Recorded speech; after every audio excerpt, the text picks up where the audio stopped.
So while I was doing some research on an entirely different topic, I came across an interesting theory that I decided to look into further myself.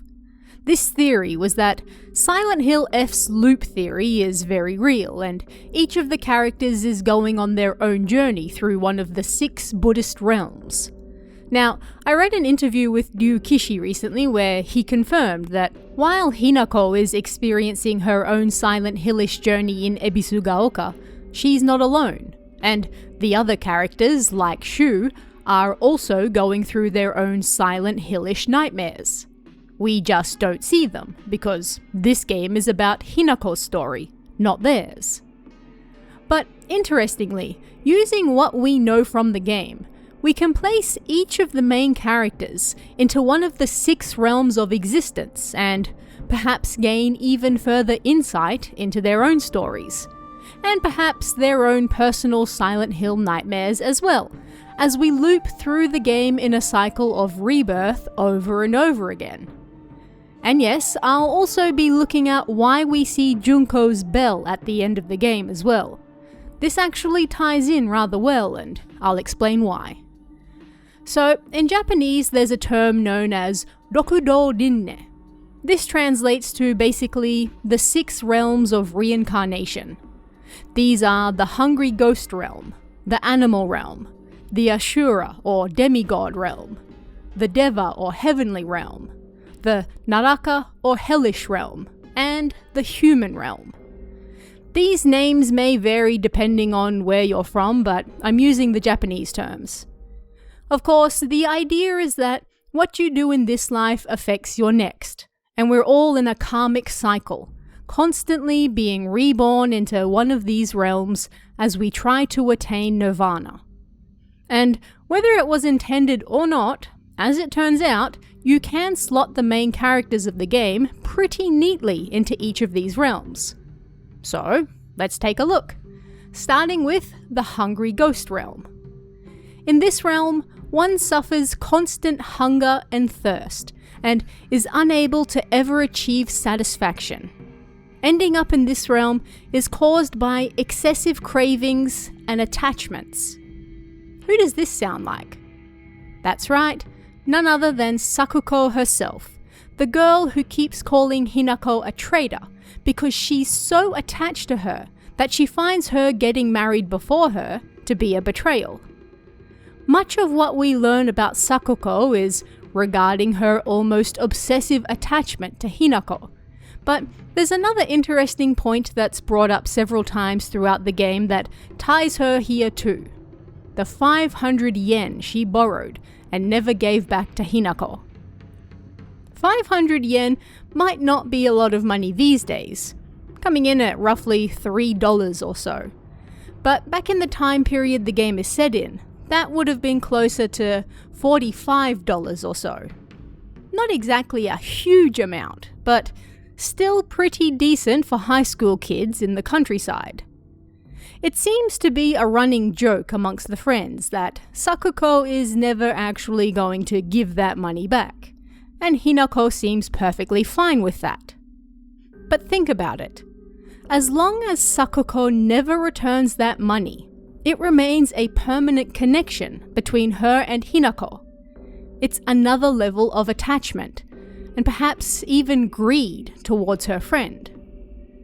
And if we look at Sakuko's design as a boss, it's perhaps a neat coincidence that she's lacking a lower jaw and has a massive hole in her stomach, indicating she can never eat, never drink, and never be satisfied. Next up, in the animal realm, we have people who move purely on instinct, just like animals. These people are driven by their impulses and like to prey on the suffering of others. You end up here by living a life full of folly, complaint, grievances, and by wishing revenge upon others you feel have harmed you. Who does this sound like? Of course, none other than Junko, our favourite fiery friend. This one pretty much explains itself. Pretty much from the get-go, we learn that Junko has a crush on Shu, and she's unhappy with his relationship with Hinako. Although they are childhood friends who treat each other as a partner, and not in a romantic sense of the word, Junko simply sees red whenever they're together. She hates how close they are, platonic or otherwise, and wishes that it was her instead. Through various files, we learn the true extent of this hatred, but not only that, we learn of Junko's superiority complex as well. Growing up, she simply saw herself as better than others because of her rather affluent upbringing, and by treating those lower than her with somewhat fake compassion, like being friends with Hinako and Sakuko, the weirdos, she felt better about herself. Like she was doing God's work, giving to and taking care of the poor and needy. Junko is also literally represented in the game as a snake, and her crest is shown as having 3 scales, which generally represent snakes or dragons, alongside other knots and imagery that resembles snake bodies. It's specifically said that snakes and dragons in the animal realm suffer from san-netsu, or 3 types of heat or suffering. The general definition of this term is said to be hot winds and sands that burn one's flesh, raging winds that strip one of their dwelling and clothes, and finally, having one's offspring consumed by Garuda.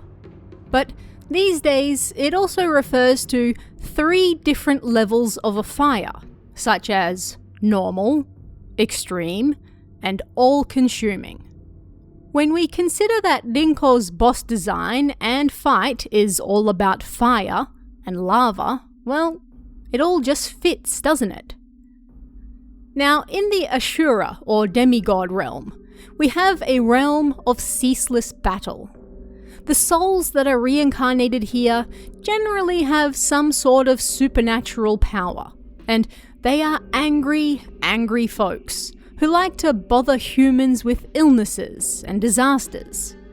They are full of rage and jealousy, forever at battle, and never able to find a moment's peace. While this one may not seem as immediately obvious as the first 2, there's still a character that fits this realm rather well. Shu, Hinako's partner. We don't really find out the extent of Shu's feelings and all of the torment he has been through until you get the various endings. In particular, the Ebisugaoka in Silence ending, and the Fox's Wedding ending. Shu and Hinako have known each other since they were young children, and Hinako liked how he treated her simply as a person, and not a girl who could only play girls' games. They grew up not just as best friends, but partners, and, at least in Shu's mind, a large part of that was because he didn't treat Hinako as a girl, but rather a person. But as we find out, well, he kind of took that a little too far, and it's made clear that both Hinako and Shu did develop feelings for each other as they grew up, but neither really knew what to do about it. Shu honestly thought that continuing to treat Hinako as anything but a girl was the correct path, as this allowed her to retain, in his mind, her independence. But while he was doing that, another man swept in and was able to secure her hand in marriage instead. This led to great torment within Shu's mind, to the point where he started playing around with his family's herbal medicine supplies. He then whipped up the Kakura Makakura, or the red capsules, dabbled a little himself to confirm they worked, then started slipping the drug to the unaware Hinako so that she might come to her senses and realize what they meant to each other and not go through with her sham marriage. And of course, if we look at Shu as a boss, well, the similarities speak for themselves, don't they? Now, in the deva or heavenly realm, we have the realm of the gods. said to be the most pleasant of the realms. Here, one can generally enjoy themselves after accumulating all that lovely positive karma. However, the fact that one does not have to work here can, in turn, lead to laziness and attachment, ensuring that they must repeat the cycle once more and are unable to achieve nirvana. And those here in this most pleasant of realms are still not free of suffering. The higher the climb, the greater the fall, after all. But when it comes to the realm of the gods, well, one character stands out above all the others. Kotoyuki, aka Fox Mask, aka a member of the Tsuneki clan, the kami-sama that rule over Ebisugaoka at present. We are told that Kotoyuki was quite the young gentleman growing up. His mother tried to raise him to be a righteous, noble young man, as befitting of his family lineage. And although he was born to a former housemaid, and not of the main family, certain events ensured that he would be welcomed back and made the family heir.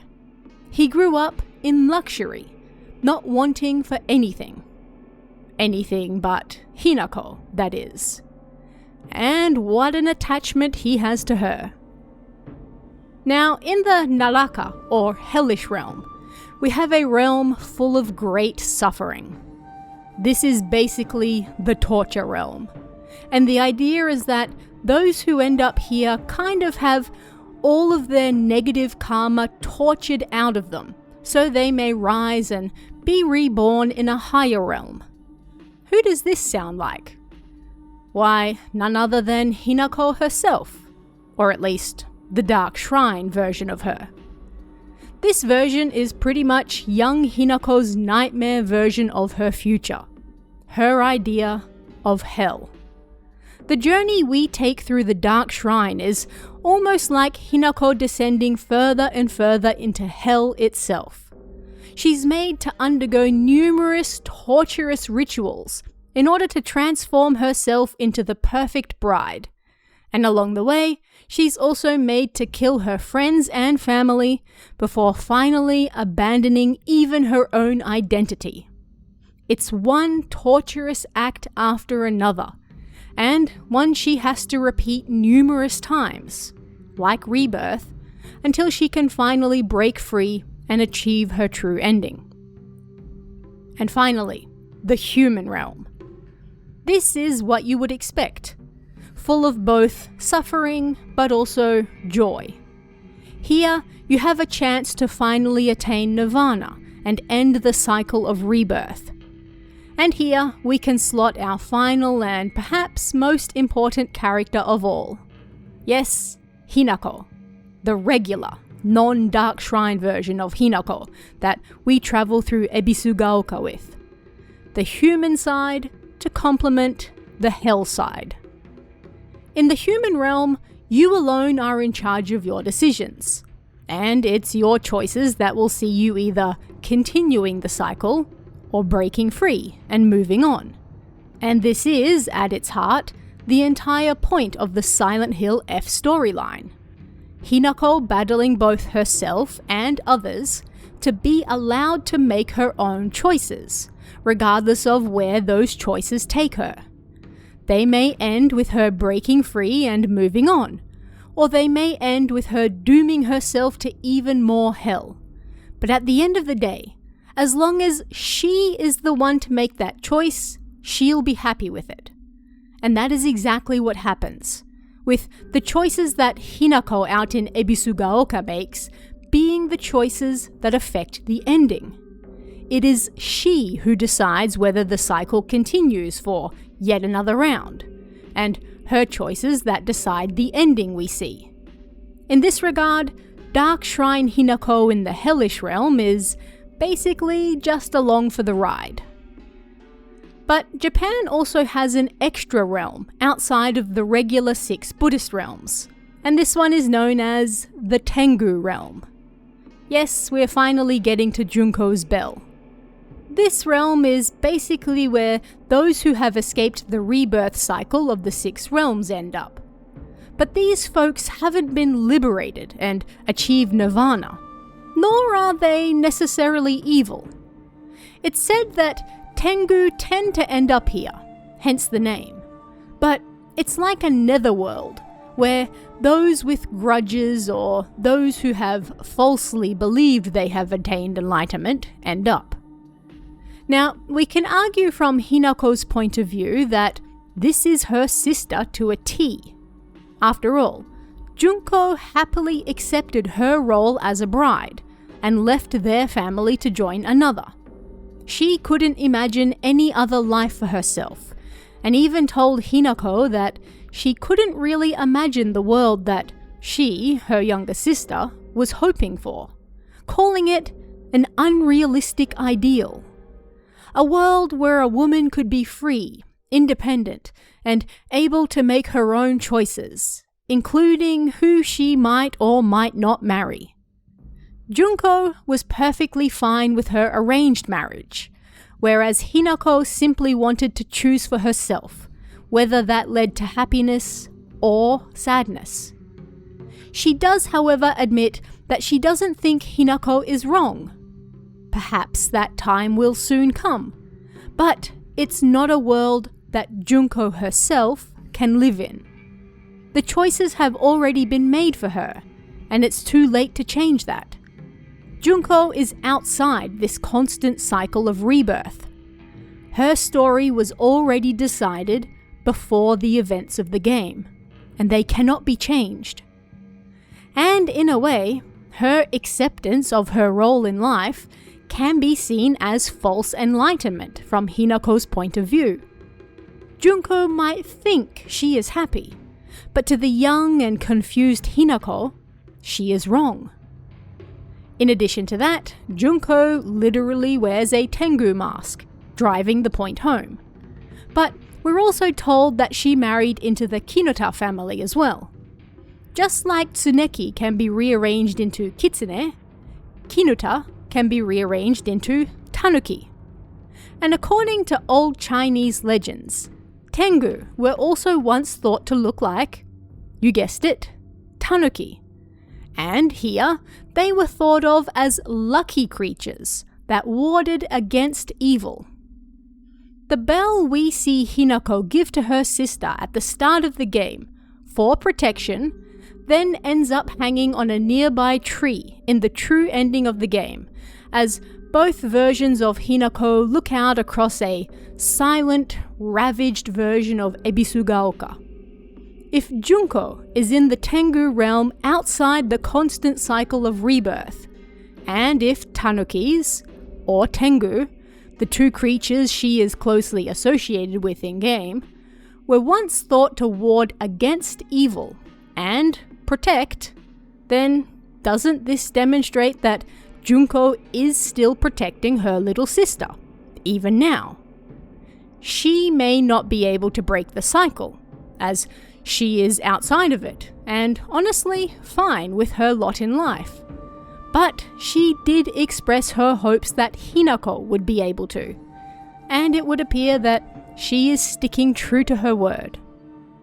Of course, this can be somewhat hard to reconcile with Tengu Mask Junko's actions throughout the game, all of which are pushing Hinako to marry Kotoyuki and constantly telling her to kill her other self.